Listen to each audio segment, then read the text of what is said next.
노상원 공소장으로 네. 한번 검찰에 지금 가장 최신 그 수사 내용이 들어가 있죠. 네. 그리고 사실 노상원은 그 내란죄 공범 수사에 있어서 거의 막바지에 나왔는데 제일 충격적이었죠. 네. 이 사람은 일단 현역 군인이 아닌데 아니고, 민간이신 분에. 내란에 깊숙이 관여했었고, 네. 그리고 이 사람은 단순한 군인이 아니고 굉장히 무속에 심취한 무속인이었다라고 하는 아기보살. 또 한 가지. 네. 그런데 의외로 그 이 검찰의 그 공소장을 보면 전체 그 윤석열의 계란 모의 과정 또 실행 과정에서 이 노상원 관련된 부분들이 되게 약술이 돼 있어요. 네. 그래서 제가 볼 때는 이 노상원과 관련된 부분이 검찰이 의도적으로 지금 축소 은폐하고 있는 게 아닌가. 이제 그런 의심이 이제 강하게 들어서 오늘은 노상원 그 공소장을 한번 쭉 저희들이 한번 살펴봤는데 예상했던 대로 많이 여러 군데서 수상한 흔적이 발견이 됩니다. 네. 자, 노상원 그 공소장을 보기 전에 네. 윤석열이 12월 3일 날 네. 비상계엄 그 선포를 하던 네. 그 장면을 한번 저희가 오늘 다시 봤더니 그동안에 우리가 이 검찰 수사를 통해서 많은 것들이 드러났지 않습니까? 네. 그 중에 가장 핵심적인 계엄 사유는 부정선거를 밝히겠다는 그렇죠. 거였죠. 부정선거를 밝히기 위해서 네. 계엄을 했던 그리고 실제로 지금 탄핵 심판 2차 변론 기일에서도 변호인들이 계엄의 그 정당성을 강변하면서 가장 많은 시간을 할애하는 것이 부정선거예요. 부정선거에 대한 진상 규명이었단 말이에요. 지금 오늘 그 스탑 더 스틸이라는 것도 부정선거에 대한 얘기예요. 그렇죠. 지금도 뭐 시위대들 가면 이제 네. 들고 서 있는 게 전부 다 부정선거. 부정선거 부분인데. 그러니까 부정선거를 규명하라고 지금 이 윤석열 지지자들도 그렇고 국민의힘 의원들도 그렇고 지금 다 부정선거 얘기를 자꾸 하고 있어요. 그 특히 스카이 데일리인가요? 네. 거기도 지금 부정선거 얘기를 하면서 이 계엄 정당성을 계속 부각시키면서 국민의힘 지지율을 끌어올리고 있다고 자기네들끼리 서로 정신 승리를 하고 있는 상황입니다. 그런데 여러분 제가 조금 전에 들어보고 너무 놀랐어요. 12월 3일 날 비상계엄을 선포하는 과정에서는 부정선거나 선거 관련된 얘기는 한마디도 하지 않습니다. 총 5분여의 그 계엄 선포 그 짧은 네. 영상인데 이거를 여러분들 다시 들으려면 좀 지겨울 수도 있어서 1.7배로 좀 빨리 해서 들려드릴게요. 약 한 3분 정도 걸리는데 그 영상을 한번 들어보십시오. 계엄을 왜 선포하는지에 대한 얘기가 여기에 이야기를 합니다. 그 부분을 주의 깊게 한번 들어보십시오. 존경하는 국민 여러분, 저는 대통령으로서 피를 토하는 심정으로 국민 여러분께 호소드립니다. 지금까지 국회는 우리 정부 출범 이후 22건의 정부 관료 탄핵 소추를 발의하였으며 지난 6월 22대 국회 출범 이후에도 10명째 탄핵을 추진 중에 있습니다. 이것은 세계 어느 나라에도 유례가 없을 뿐 아니라 우리나라 건국 이후에 전혀 유례가 없던 상황입니다. 판사를 겁박하고 다수의 검사를 탄핵하는 등 사법 업무를 마비시키고 행안부 장관 탄핵, 방통위원장 탄핵, 감사원장 탄핵, 국방장관 탄핵 시도 등으로 행정부마저 마비시키고 있습니다. 국가 예산 처리도 국가 본질 기능과 마약 범죄의 단속, 민생 치안 유지를 위한 모든 주요 예산을 전액 삭감하여 국가 본질 기능을 훼손하고 대한민국을 마약 천국, 민생 치안 공황 상태로 만들었습니다. 민주당은 내년도 예산에서 재해대책 예비비 1조 원, 아이돌봄 지원수당 384억, 청년 일자리, 심해가스전 개발 사업 등 4조 1천억 원을 삭감하였습니다. 심지어 군 초급 간부 봉급과 수당 인상, 당직 근무비 인상 등 군 간부 처우 개선비조차 제동을 걸었습니다. 이러한 예산 폭거는 한마디로 대한민국 국가 재정을 농락하는 것입니다. 이 예산까지도 오로지 정쟁의 수단으로 이용하는 이러한 민주당의 입법 독재는 예산 탄핵까지도 서슴지 않았습니다. 국정은 마비되고 국민들의 한숨은 늘어나고 있습니다. 이는 자유 대한민국의 헌정 질서를 짓밟고 헌법과 법에 의해 세워진 정당한 국가기관을 교란시키는 것으로서 내란을 획책하는 명백한 반국가 행위입니다. 국민의 삶은 안중에도 없고 오로지 탄핵과 특검, 야당 대표의 방탄으로 국정이 마비 상태에 있습니다. 지금 우리 국회는 범죄자 집단의 소굴이 되었고 입법 독재를 통해 국가의 사법 행정 시스템을 마비시키고 자유민주주의 체제의 전복을 기도하고 있습니다. 자유민주주의의 기반이 되어야 할 국회가 자유민주주의 체제를 붕괴시키는 괴물이 된 것입니다. 지금 대한민국은 당장 무너져도 이상하지 않을 정도의 풍전등화의 운명에 처해 있습니다. 친애하는 국민 여러분, 저는 북한 공산 세력의 위협으로부터 자유 대한민국을 수호하고 우리 국민의 자유와 행복을 약탈하고 있는 파렴치한 종북 반국가 세력들을 일거에 척결하고 자유 헌정 질서를 지키기 위해 비상계엄을 선포합니다. 저는 이 비상계엄을 통해 망국의 나락으로 떨어지고 있는 자유 대한민국을 재건하고 지켜낼 것입니다. 이를 위해 저는 지금까지 폐악질을 일삼은 망국의 원흉 반국가 세력을 반드시 척결하겠습니다. 이는 체제 전복을 노리는 반국가 세력의 준동으로부터 국민의 자유와 안전 그리고 국가 지속 가능성을 보장하며 미래 세대에게 제대로 된 나라를 물려주기 위한 불가피한 조치입니다. 저는 가능한 한 빠른 시간 내에 반국가 세력을 척결하고 국가를 정상화시키겠습니다. 계엄 선포로 인해 자유 대한민국 헌법 가치를 믿고 따라주신 선량한 국민들께 다소의 불편이 있겠습니다만은 이러한 불편을 최소화하는 데 주력할 것입니다. 이와 같은 조치는 자유 대한민국의 영속성을 위해 부득이한 것이며 대한민국이 국제사회에서 책임과 기여를 다한다는 대외 정책 기조에는 아무런 변함이 없습니다. 대통령으로서 국민 여러분께 간곡히 호소드립니다. 저는 오로지 국민 여러분만 믿고 신명을 바쳐 자유 대한민국을 지켜낼 것입니다. 저를 믿어 주십시오. 감사합니다. 예. 네, 믿어달라는 말로 이제 마지막을 마무리했죠. 네, 아마 그런데 좀 저 다시 듣고 싶지 거짓말하고 않은 이제 있습니다. 담화문이고요. 좀 너무 좀 그때 그 악몽과 트라우마가 좀 생각나서 사실은 그렇죠. 저희가 심장이 벌렁벌렁합니다. 진짜. 1.7배속으로 들렸음에도 불구하고 많이 불편하실 것 네. 같은데 저희가 이걸 이제 다시 들려드리는 이유는 12월 3일 날 담화를 지금 들으면은 굉장히 중요한 내용이 여기 빠져 있잖아요. 네. 예. 바로 이제 지금에 와서 자기가 계엄을 선포하게 된 가장 중요한 배경이었었던 그 선관위의 그 부정선거 의혹. 이 부분들을 지금 이 계엄을 선포하는 과정에서 단 한마디도 지금 꺼내지 않고 있거든요. 선거 얘기는 아예 안 합니다. 국회 얘기만 하지 선거 얘기는 안 합니다. 네. 너무 이상해요. 네. 그러니까 지금 국민들을 처음에 속이면서 계엄을 선포한 거예요. 네, 그래서 계엄을 선포하게 된 과정은 주구장창 얘기하는 것이 결국 야당의 입법 독주, 야당의 입법 독재. 독재라 그랬죠. 네. 네. 그 부분들이 본인이 계엄을 선포하게 된 그 직접적인 배경이라고 얘기를 하고 있거든요. 그 내란이라는 말도 한 번 얘기는 하긴 했어요. 예. 뭐 야당이 저렇게 하는 건 내란이다 이렇게 하면서. 그런데 저희가 봤을 때는 특히 노상원 공소장을 보게 되면 이미 그 윤석열은 총선 이후 오래전에 이 부정선거, 선관위의 부정선거를 명분으로 해서 이걸 고리로 해서 계엄을 선포하겠다라고 하는 결정을 하고 이것을 그 측근들하고 다 공유한 걸로 보이죠. 네. 다만 이제 그리고 구체적인 계엄의 명분을 축적하고 축적하기 위해서 시기만을 노렸던 것이고 그 야당에서 문제가 삼고 있는 야당의 무슨 탄핵이라든지 아니면 뭐 예산 감액이라든지 이런 부분들 같은 경우는 계엄의 직접적인 이유는 아니었다라고 보는 거예요. 네. 그런데 이제 그걸 지금 담화에서는 그것 때문에 본인이 계엄을 일으킨 처럼 얘기하고 있는 거죠. 그런데 이제 검찰의 공소장을 보면 이 윤석열의 그 논리를 그대로 지금 담고 있어요. 예.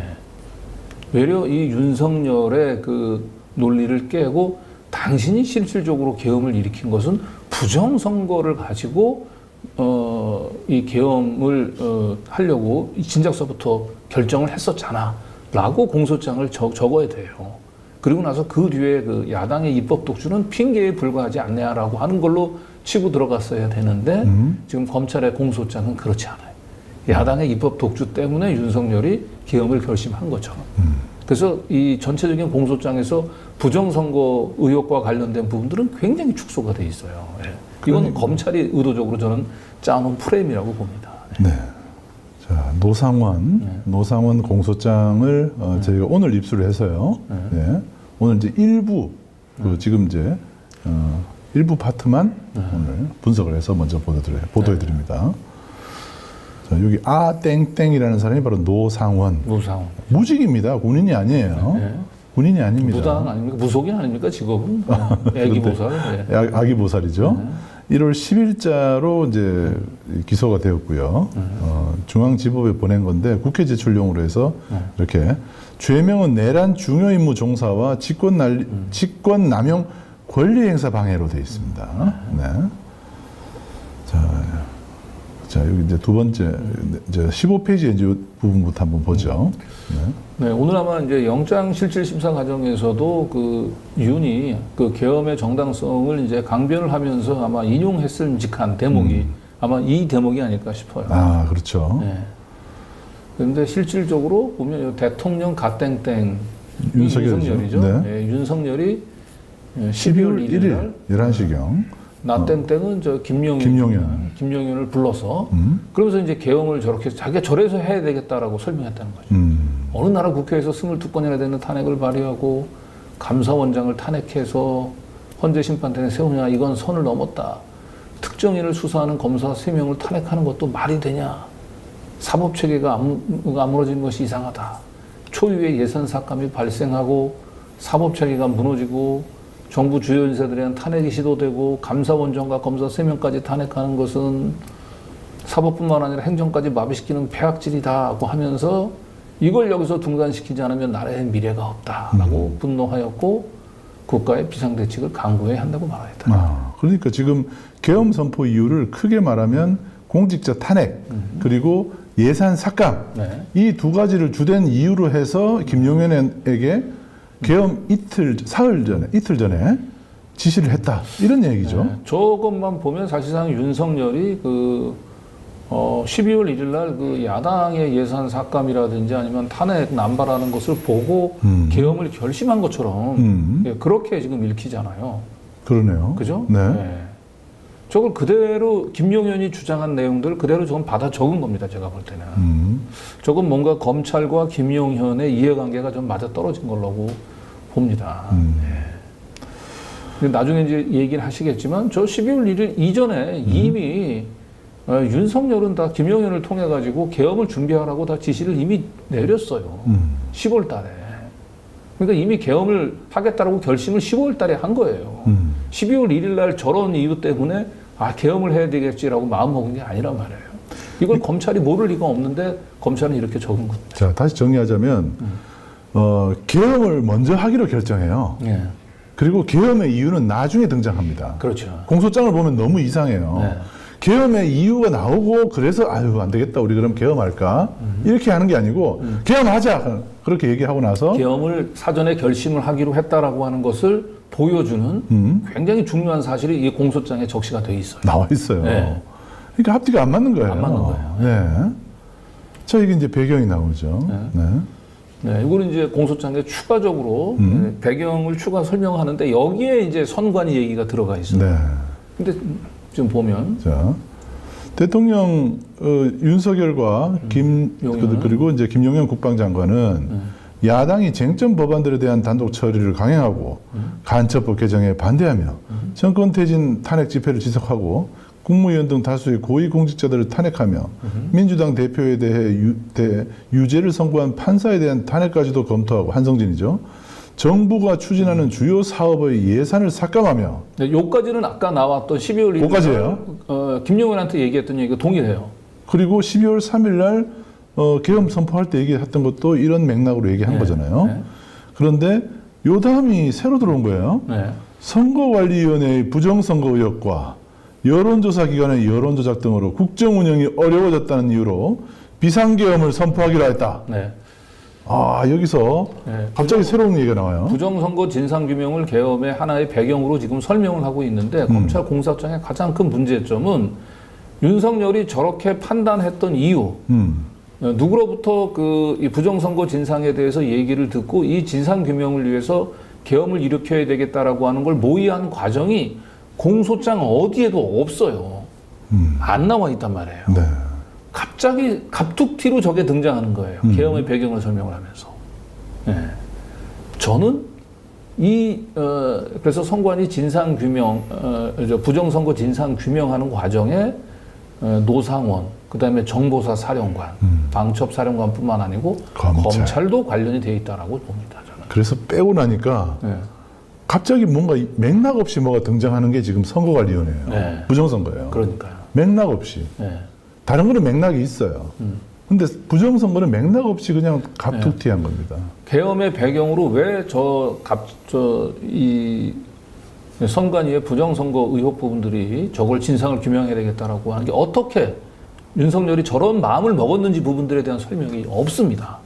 예, 이게 중요한 거예요, 지금. 네. 이게 검찰이 감추려고 하는 거. 저희가 오늘 이 그 윤석열 구속영장이 이제 청구된 심사가 있었던 날 이 내용을 유독 강조를 해야 되는 이유는 노상원 공소장이 오늘 입수된 것도 있지만 언론이나 민주당이나 다른 재반 지금 일반 시민들도 공소장 검찰이 지금 수사를 치고 나오고 있는 이 공소장 안에서 네.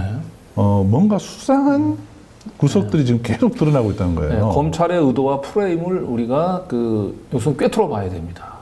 네. 그래야지 내란 특검법이든지 이런 것도 밀어붙일 수가 있습니다. 네.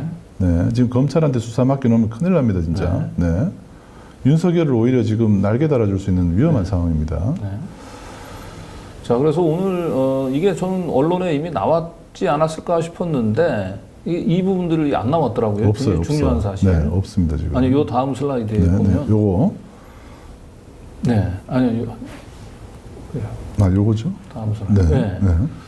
이게 굉장히 좀 중요한 사실인데 왜 이게 언론에 보도가 안 됐을까라고 하는 오늘 거예요. 제목에도 나오는 썸네일 제목에도 나온 내용입니다. 요거는 한번 읽어드릴까요? 네. 자, 저 글씨를 좀 크게 보면서 읽어드릴게요. 자, 부정선거 의혹 등을 수사할 합동수사본부 제2수사단 설치 운영 계획 수립. 이 부분이 사실상 계엄의 직접적인 좀 동기가 됐다고 봐요. 이게 핵심이에요, 사실은. 제2수사단과 검찰의 커넥션도. 제2수사단 설치에 검찰이 파견될 예정이었어요. 네. 그런데 이 제2수사단 설치와 관련된 게 거의 100여 페이지 가까운 공소장에서 반 페이지도 안 됩니다. 이건 뭔가 의도가 있는 거예요, 검찰이. 네. 네. 피고인은 이게 이제 김용현이죠. 노상원이죠. 네. 노상원은 2024년 9월경부터입니다. 2024년 12월 3일 비상계엄 선포 당일까지 사이에 서울 용산구 한남동 소재 공관촌 유병소의 건물을 회피하기 위하여 김용현의 비서관 운행 차량을 이용해, 자, 이게 중요합니다. 약 22회에 걸쳐 김용현의 국방부 장관 공관에 방문하였고라고 되어 있습니다. 이게 언론에 보도가 안 됐더라고요. 이 22번이나 갔다는 거는 22번이나 그것도 9월 달부터 12월 3일. 저 굉장히 민감한 시기잖아요. 네. 불과 3개월도 안 된 시기야. 3개월 정도에 22번이나 간 게 확인이 된 거잖아요. 저게. 일주일에 한 번 이상 간 거 아닙니까? 네. 네. 그러면 사실상 이 노상원이는 정말 3대 사령관 있잖아요. 네. 거기보다도 훨씬 더 중요한 계엄의 중요 임무 종사자인 거죠. 자, 핵심이에요. 핵심 코어. 국방부 장관 공관하고 그 대통령 공관하고 거리가 아주 가깝다는 거를 네. 이번에 봤지 않습니까? 네네. 바로 그 최고 가까운 이웃이에요. 가까운 이웃이죠. 그러면 네. 저렇게 노상원이가 김용현 국방장관을 만나러 왔을 때 둘이서 얘기하다가 그 옆에 윤석열을 만나지 않았겠냐고요. 또는 윤석열이 국방부 장관 공간으로 와서 만났을 수도 충분히 있거든요. 윤석열이 내려올 수도 있는 그런데 거죠. 여기 어디에도 노상원이 22번 김용현을 찾아왔는데 윤석열을 만났다라고 하는 게 없어요. 안 적혀져 있어요. 네. 안 적혀져 있어요. 없습니다. 네. 그런데 예를 들자면 수방사령관이라든지 계엄사령관, 그다음에 방첩사령관 10월 1일 날인가요? 그때 일단 국방부 장관하고 1차로 만난 이후에 한남동 윤석열의 공간으로 옮겨가지고 거기서 윤석열이 음식을 해주면서 계엄과 관련된 얘기를 지금 나눴다는 얘기가 있지 않습니까? 네. 똑같이 했을 거란 말이에요. 네. 최소한 22번을 모두 다 김용현하고 만나면서 윤석열하고도 만나질 거라고 보진 않지만 적어도 저 22번 중에 몇 번 정도는 김용현 그다음에 노상원이 윤석열과 만났을 거란 말이에요. 만나서 노상원이 가장 중요한 건 저 제2수사단 설치. 제2수사단에서 가장 하려고 했던 것은 선관위 직원들을 잡아다가 고문을 해가지고 결국 부정선거를 사실인 것처럼 그 조작하는 거. 음. 이거를 이 임무를 노상원이 띈 거란 말이에요. 네. 보십시오. 부정선거 의혹 등을 수사할 합동수사본부의 제2수사단. 저게 검찰이 들어간 거예요. 핵심이에요, 핵심. 네. 이거에 대한 얘기가 너무 짧아요. 내용이 네. 거의 없어요, 네. 지금. 네. 저걸 위해서 22번이나 저 김영윤을 찾아간 거예요, 네. 노상원이. 네. 그리고 그 뒤에도 한번 읽어보시죠. 네. 특히 2024년 11월 30일부터 2024년 12월 3일까지 4일간은 매일입니다, 매일. 네. 김용현의 공간을 방문하면서 김용현과 함께 비상계엄이 선포되면 문상호 등 정보사령부 병력 등을 이용하여 중앙선거관리위원회의 부정선거 관여 의혹 등을 수사할 계엄사령부 합동수사본부 산하 제2수사단을 설치 운영하기로 계획하고 공식적인 직책은 없으나 배후에서 제2수사단의 수사단장 역할을 사실상 수행하기로 했다. 네. 노상훈이 수사단장 역할을 수행하기로 했다라고 하는 저게 거잖아요. 말이 됩니까? 지금? 그런데 바로 앞에 검찰이 그 계엄을 이제 결심하게 된 배경을 설명하면서 12월 1일 날 그 윤석열이 이 김용현을 불러가지고 그 야당 때문에 내가 못 살겠다. 네. 이놈들 때문에. 네. 그래서 자기가 계엄을 해야 되겠다라고 얘기를 했다는데 네. 이미 지금 여기를 보면 9월 달부터 노상원 등하고 22번이나 만났고 김용현이 그죠? 그때 이미 그 부정선거 계엄이 선포되면 그 제2수사단을 설치해가지고 거기에서 그 부정선거를 조작하겠다, 수사하겠다라고 하는 계획을 갖고 있었던 거예요. 그러니까 이것 때문에 계엄을 하기로 이미 다 결심을 한 거죠. 보시면 22번이나 만나서 김용현은 이제 가장 핵심적인 그 계엄 주도 세력이잖아요. 네. 윤석열과 함께. 네. 그래서 가장 많은 논의를 하고 거의 매일 만나서 얘기를 한 주제가 바로 부정선거 수사잖아요. 그러면 이 공소장에 주된 내용은 부정선거 수사나 부정선거에 대한 내용들이 많이 들어가 있어야 되는 많이 거예요. 들어가 있어야 돼요. 근데 그게 거의 없어요. 네. 거의 이제 제2수사단 정도에만 조금 나옵니다. 그러니까 너무 저도 이상해요. 반 페이지 정도밖에 안 돼요. 100여 페이지 되는 공소장 중에서. 네. 저거는 검찰이 의도적으로 저 부분들을 축소하고 있는 거죠. 네. 자, 그리고 그 윤석열이 11월 7일 날 있죠. 네, 가장 이제 그 공소장하고 비교해 보면 굉장히 소름이 돋는 장면인데요. 윤석열이 이제 여러분 다들 기억하실 겁니다. 11월 7일 명태균 게이트가 굉장히 언론을 지금 막 강타하고 있을 당시에 결국은 이제 윤석열이 이제 밀려가지고 그 기자회견을 하죠. 네. 그러면서 뭐 이때도 뭐 사과의 진정성을 두고 욕을 먹기는 했는데 그래도 저렇게 고개를 숙이고 사과를 했단 말이에요. 형식적으로라도. 네. 네. 90도 인사를 하면서 네. 사과를 했는데 네. 알고 봤더니 사과하면서 등에는 칼을 꽂고 있었어요. 이미 저 당시 이제 발톱을 감추고 네. 머리를 숙인 거예요. 하, 발톱을 감추고. 이게 소름 끼치더라고요. 네. 공소장 보면서. 네. 사과를 했어요, 분명히. 11월 7일 날. 근데 이틀 뒤에 계엄을 준비합니다. 네. 이게 노상원 공소장이 있는 거예요. 이틀 뒤에. 네. 한번 읽어봐 주시면. 네, 이게 정말 살 떨리는 부분인데 노상원은 2024년 11월 9일경 명태균 사과하고 이틀 뒤에요. 네. 안산에 있는 그 상호불상의 카페에서 만난 이 사땡땡이면은 그 문상호죠. 문상호 정보사령관이고 네. 서땡땡은 이제 그 밑에 대령이에요. 정보사 대령. 자, 이 보십시오. 조만간 계엄이 선포될 것이다. 조만간 계엄이 선포될. 이틀 뒤입니다. 이틀 뒤. 명태균 게이트 사과하고 난 이틀 뒤에 계엄을 선포하겠다고 얘기를 하는 자, 겁니다. 노상원이 정보사 사령관하고 그 밑에 있는 대령, 영관급 장교한테 계엄이 선포될 것이다라고 얘기를 했다면 이미 노상원은 김용현 또 윤석열하고 계엄이 선포된 계획을 공유하고 있었던 거죠. 네.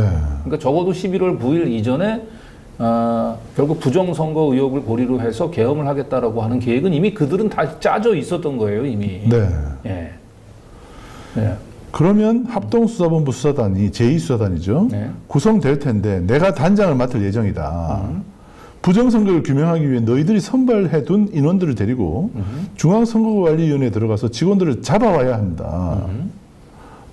네. 그 위원장은 내가 처리할 때 중앙선거관리위원회 노태학 그 대법관이죠. 그렇죠. 예, 중앙선거관리위원회. 선거관리위원회 위원장 노태학은 내가 처리할 것이다. 처리할 것이다. 네. 그리고 문상호가 먼저 자리를 떠난 후 피고인은 그 대령에게 그러니까 그 노상호는 대령에게 부정선거에 관한 설명 내용, 체포 대상인 중앙선거관리위원회 직원 30명의 명단, 체포를 위해 준비할 물품, 망치, 케이블 타이 등을 이 대령과 이 사람 군인들의 각 임무 등이 기재된 서대령, 어대령 두 사람이 저 이제 선관위 의원들 이제 납치할 수 있는 이제 블랙 요원들을 선발한 임무를 띄고 있었던 사람. 네. A4 용지 10여 장 분량의 문건 2부를 건네주며 그중 한 부를 이 대령에게 저 어땡땡 대령은 이제 오지 않았기 때문에 예, 적자 자리에 전달하도록 지시하였다. 예. 11월 9일입니다. 다른 저 날이 정도면은 아니고. 11월 9일 날 그 계엄에 따른 그 후속 조치 계획이 매우 구체적으로 선 거잖아요. 그렇죠. 저 때는 그 계엄이 단단하게 서 있는 거예요. 그러면 11월 9일 날 저 정도 구체적이라면 예. 11월 7일 날 윤석열이 대국민 사과를 하고 있을 그 시간에는 뭐를 하고 있었던 겁니까 도대체? 네. 이미 그때 계엄하겠다는 생각을 다 하고 있었던 상황에서 기자회견 한 거예요. 예, 저 때는 무슨 야당의 입법 독주에 따른 고민 뭐 이런 게 없어요. 저 때 11월 9일 날 저렇게 할 때는. 그렇죠. 그렇죠. 네. 물론 이제 그 야당이 숫자가 많다 보니까 이제 법안들이 이제 김건희 특검법이라든지 여러 그 법안들이 계속 와서 거부권을 행사하고 이러면서 윤석열이 야당 때문에 스트레스를 받고 있는 건 맞아요. 그런데 계엄을 해야 될 정도의 무슨 상황이 있었냐는 거예요. 그런데 지금 11월 9일 날 그 대국민 사과하고 난 이틀 뒤에 계엄하겠다고 이미 얘기를 하고 있었던 겁니다. 그렇습니다. 소름 끼치지 않습니까? 그런데 11월 9일 날 계엄 얘기 처음 한 게 아니에요. 그 전에 또 있었습니다. 그죠? 네, 이미 이제 계엄의 구체적인 계획이 10월 달부터 짜져 있었다는 거죠. 그렇죠. 제2 수사단 구성을 위한 이제 구체적인 역할 분담까지 다 모의가 돼 있었다는 거예요. 네. 2024년 10월 14일경에 14일입니다, 14일. 네. 11월 7일보다도 훨씬 앞이에요. 네. 그러니까 네. 김용현이 그 문상호 그 정보사령관한테 그 노상원 이미 저 민간인 예비역이잖아요. 예, 노상원 장군 일을 잘 돌봐주라는 지시를 하였고, 그래서 노상원은 제2수사단에 배치할 정보사령부 소속 요원을 선발하기 위해 그 무렵 김용현으로부터 위와 같은 지시를 받은 문상호 정보사령관에게 전화해서 대규모 탈북 징후가 있으니 임무 수행을 잘할 수 있는 인원을 선발해라. 극도로 민감한 사안이니 보안을 철저히 유지해라라고 지시를 한 거예요. 10월 14일 날. 자, 이 단락의 주제가 뭡니까? 비상계엄 선포 대비 지시를 했다는 거잖아요. 그 제2수사단 구성을 위한. 그렇다면 이미 계엄은 결심을 한 거예요. 이미 10월 14일에 이미 비상계엄을 준비하고 있었던 겁니다. 비상한 그 대권을 발동할 계획을 할까 말까 망설이다가 12월 들어가지고 야당의 입법 독주가 되는 걸 보고 이래 안 되겠다 이놈들 내가 버르장머리를 고쳐놔야지라고 해서 계엄을 한 게 아니라는 거죠. 그러면 10월 14일에 이미 비상계엄을 하겠다고 만약에 생각을 저렇게까지 구체적으로 하고 있었는데 윤석열은 11월 7일 명태균 게이트로 관련해서 대국민 사과를 하면서도 저런 얘기 입 밖에도 꺼내지 않았고 부정선거 얘기는 입 밖에도 꺼내지 않았습니다. 12월 3일 날 계엄 선포하면서도 부정선거 얘기 입 밖에도 꺼내지 않았습니다. 네.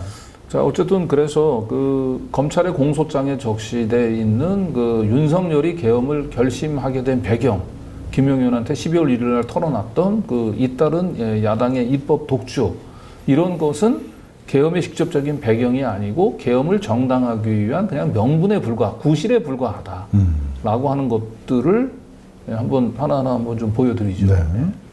자, 이게 앞에 12월 1일 날 윤석열이 계엄을 하게 된 이유로 거론된 중에 하나가 검사 3명에 대한 탄핵안인데 검사 3명 탄핵안, 이창수 서울중앙지검장 비롯해서 2명의 이제 차장 검사 3명을 탄핵을 추진한 게 11월 21일이에요.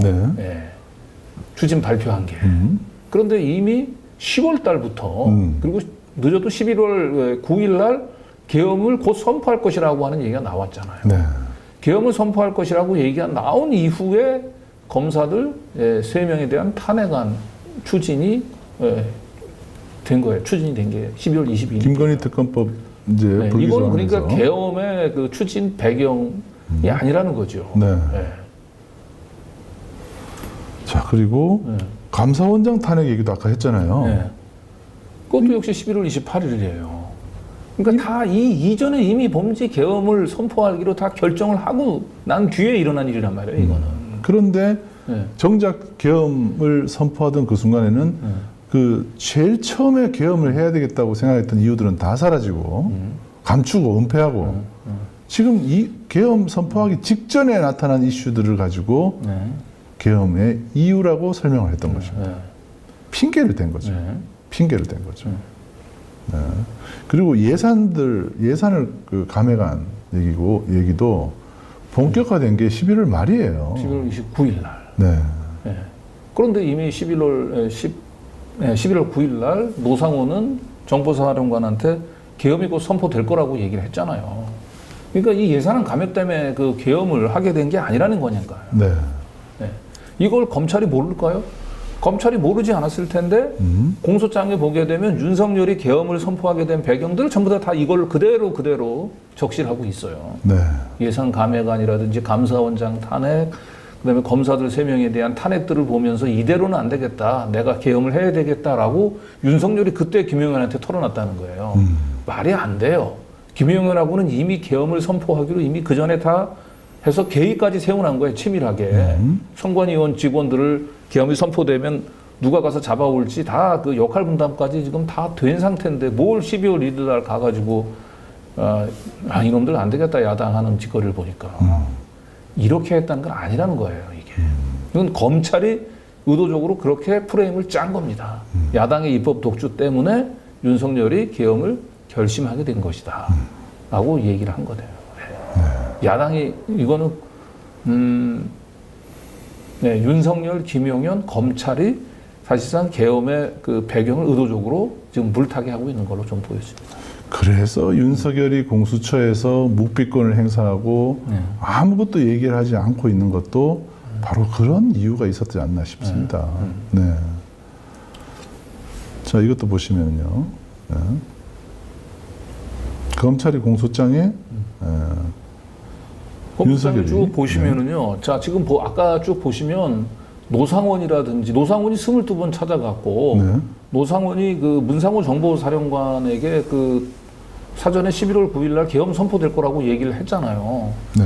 그런데 지금 2024년 3월 달부터 계엄이 선포되기까지 윤석열이 그 사전에 만나가지고 계엄을 논의했던 사람들을 보면은, 보면은 저 신땡땡 뭐는 저 신원식 그 당시 국방장관, 조땡땡, 조태용 국정원장, 네. 여인영 방첩사령관, 피고인은 저 김용현이거든요. 피고인으로 되면 아니, 노상원, 여기 이제 김용현이네요. 김용현이에요. 여기 보도자료니까. 이게 네. 검찰이 낸 보도자료예요. 네. 검찰의 조사 결과에 보면 어디에도 그 노상원이라든지 정보사령관을 만난 흔적이 없어요, 지금. 네. 그렇죠? 요거 이제 먼저 나온 거예요. 네. 노상원보다 먼저 나온 그 공소장에. 아니, 그 공소장이 그대로 노상원에도 이 시간의 흐름은 그대로 이어지고 있어요. 네. 여기 어디에도 지금 노상원이라든지 정보사령관 문상호를 만난 부분들은 없어요. 그리고 여기 어디에도 지금 부정선거 진상규명을 위해서 어떻게 해야 되겠다라고 하는 내용들은 전혀 없습니다. 지금.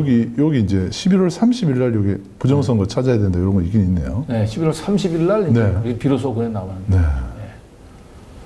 네. 부정선거 얘기가 구전에는 안 나옵니다. 안 나오고요. 네. 그리고 여기 계엄을 모의하는 과정에 노상원이라든지 문상호 정보사령관하고 만난 게 없어요. 이거는 검찰이 제가 볼 때 의도적으로 숨기고 있는 겁니다. 왜? 검찰의 불똥이 튀니까.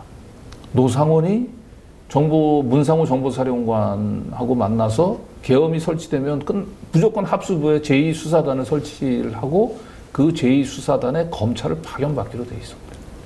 네. 그래서 특검은 반드시 제2수사단에 대한 문제를 수사를 해야 되는데 최상목이 특검법을 또 거부권 행사할 가능성이 아주 높습니다. 네. 예, 그게 문제입니다. 지금. 네.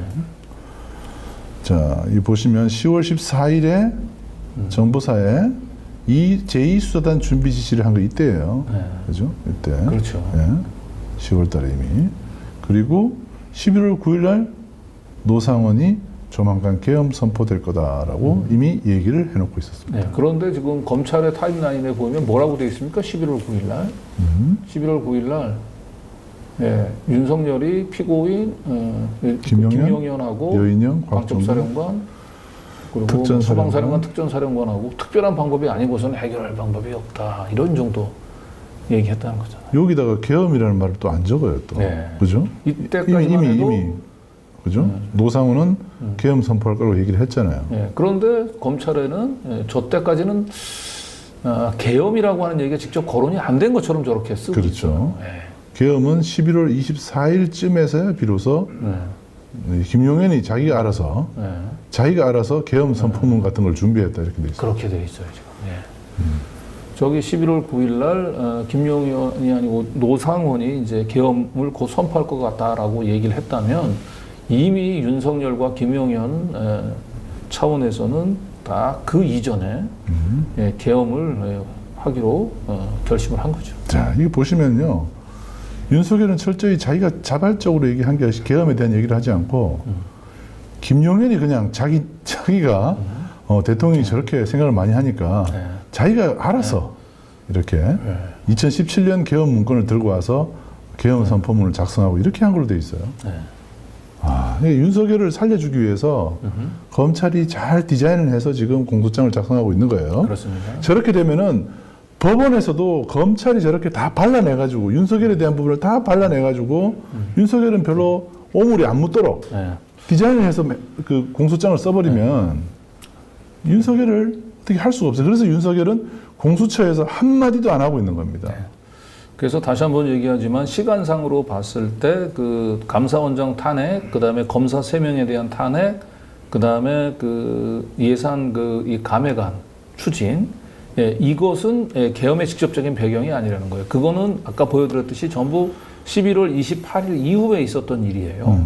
그런데 노상원은 이미 11월 9일 날 그 정보사령관한테 또 영관급 장교를 불러가지고 곧 계엄이 선포될 거라고 얘기를 했어요. 그 얘기를 하고 난 뒤에 사후에 벌어진 일이에요. 사후에 벌어진 일이 계엄의 직접적인 배경이 될 수는 없는 거예요. 근데 검찰은 마치 그것 때문에 이 야당에 잇따른 이 입법권 남용 때문에 계엄을 결심한 것처럼 지금 기술을 하고 있는 겁니다. 윤석열이 말주변이 없어서 녹화된 영상만 틀고 있고 포토라인에 안 나타나는 게 아니고요. 검찰하고 약속된 말 이외의 것이 나가면 안 되기 때문입니다.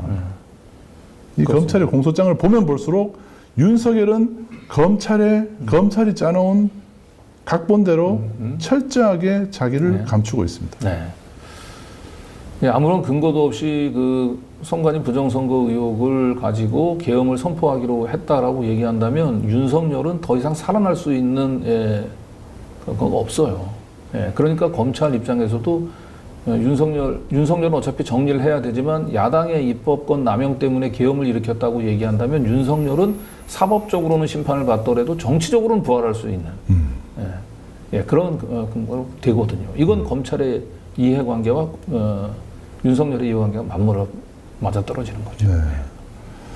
지금 이제 온 국민이 구속영장의 발부 여부에 좀 관심이 많지만 윤석열은 구속영장 발부보다는 그 훗날에 정치적으로 재개하는 그렇죠. 것이 윤석열의 지금 현실적인 목표고요. 구속영장 관심이 없는 겁니다. 네.